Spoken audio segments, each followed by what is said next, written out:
കക്കൂസ് മാലിന്യം ഉൾപ്പെടെ പുഴയിലേക്ക് ഒഴുക്കിയ 2 സ്ഥാപനങ്ങൾ മൂന്നാർ പഞ്ചായത്ത് പൂട്ടിച്ചു. പൂട്ടിക്കുക മാത്രമല്ല 1 ലക്ഷം രൂപ പിഴയും ചുമത്തി.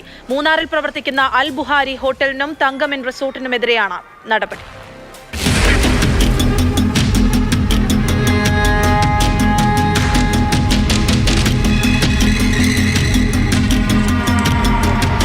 കൊച്ചി ധനുഷ്കോടി ദേശീയപാതയോരത്ത് പ്രവർത്തിച്ചിരുന്ന ഈ 2 സ്ഥാപനങ്ങളും കക്കൂസ് മാലിന്യം ഉൾപ്പെടെ ഒഴുക്കിയിരുന്നത് തൊട്ടുപിന്നിലൂടെ ഒഴുകുന്ന നല്ലതണ്ണിയാറിലേക്കായിരുന്നു.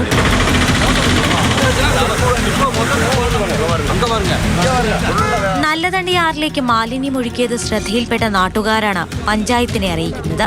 തുടർന്ന് സ്ഥലത്തെത്തിയ ആരോഗ്യവകുപ്പും പഞ്ചായത്ത് ഉദ്യോഗസ്ഥരും നടത്തിയ പരിശോധനയിൽ മാലിന്യം പുഴയിലേക്ക് ഉപേക്ഷിക്കുന്നതായി കണ്ടെത്തി.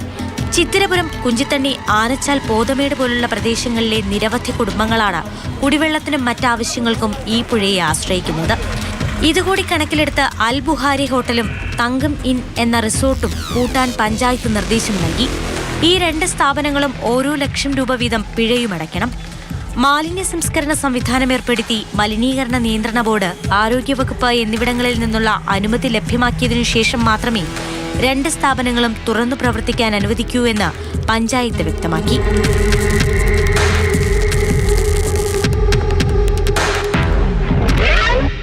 മാതൃഭൂമി ന്യൂസ്, ഇടുക്കി.